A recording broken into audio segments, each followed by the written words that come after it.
So much of your work has been about helping people blossom to their fullest potential, to live a full-fledged life. I remember visiting your amazing Isha school, which reflects many of the values that Sir Ken has described. And I'm wondering if you can tell us, in your view, what makes for a perfect school? And how does Isha or any of your schools address the natural longing in a human being to know? I'm glad there is no perfect school anywhere, because this aspiration for perfection is very death-oriented. It's something that most people have missed. The nature of life is, it's never perfect. Only death is perfect. Never has death happened imperfectly. Never has life happened perfectly. If school is about life, then there is no perfect school. Having said that,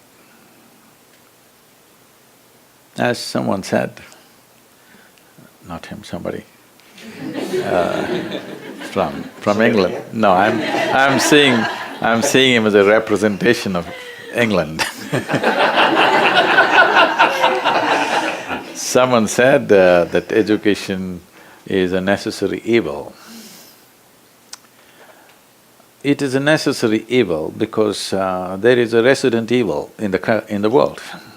We have very convoluted aspirations, in the sense, largely, most part of the education is trying to manufacture cogs for the larger machine that we have built. Our children are the fuel, unfortunately. We have to put them into some slot where they'll function well. And when we see the world is no more about people. The world is about the economic engine that we are driving. It's become bigger than us. We have to keep the engine going. We're scared to stop it for a moment. We have to keep going. Now, the problem is this, that we have created a world, if our economies fail, we will be depressed. If our economies succeed, we'll be damned for good. I feel it's better you're depressed. Now, talking about a school as a way of manufacturing cogs for the machine, there are many ways to do it. Every nation has its own system. If I have to shape you into a particular shape that you must fit into a particular machine, it's a cruel process. But now we can't let the machine fail, it needs spare parts. Constantly it has to absorb, and humanity is the spare parts. So our children are the fuel and the machine parts which go into this to run the larger machine, that's one aspect. So this is why I have addressed education in three different dimensions, which people around me are still trying to grasp why these three different things. There is one form of education which is called Isha Vidya, I think they might have showed something about that. This is for the rural masses in India, where the problem is they are in an economic and social pit which they cannot get out by themselves. The only ladder for them is education, employment-generating education. But there are reasonably well-to-do people where they might have gone through that in the previous generation, but this generation need not think about how to earn my living. They have to look at how to expand who they are. So we have Isha Homeschool, which caters to that, because this kind of education costs money. So only people who can afford it can do that. Costs money means not like how it costs here. By Indian standards, it costs money. And there's another form of education where people are not interested in serving this machine or that machine, they want individuals to blossom. So we have Isha Samskriti, where there is no academic education of any kind. They only learn music, dance, art, Sanskrit language, Kalari, which is the mother of all martial arts, and classical dance, classical music, yoga, English language as a passport to the world. So these children are a treat to watch. This is how children should have been. Just to give you a glimpse of what it is, at the age of 15, for 3 years they go into monastic life. Compulsorily they must go on, compulsorily they must come out at 18. They cannot continue.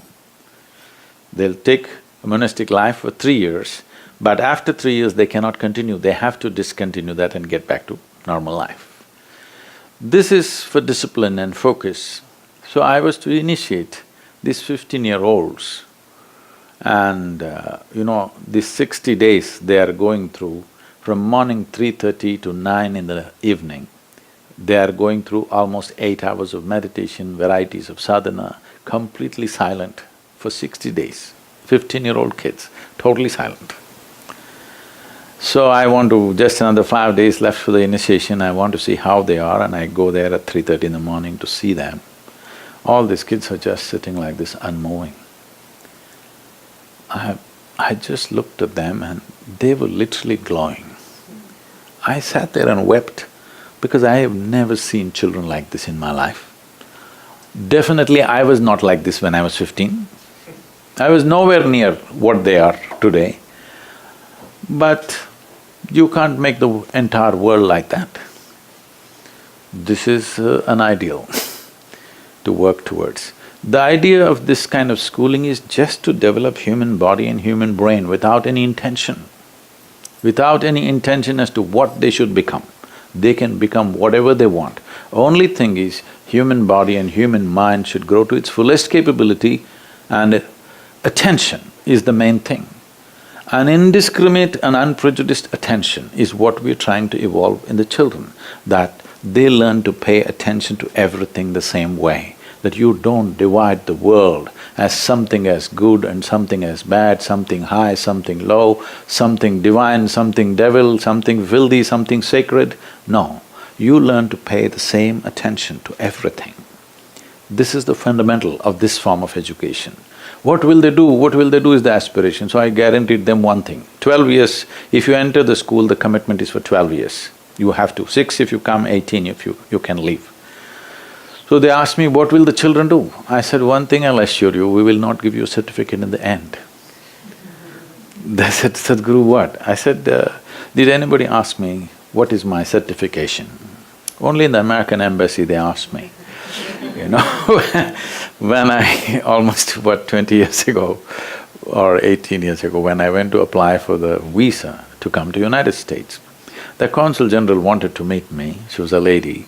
I went to meet her and she said, yes, I know what you've done and all this, but do you have a yoga certification? Because in America you will need this.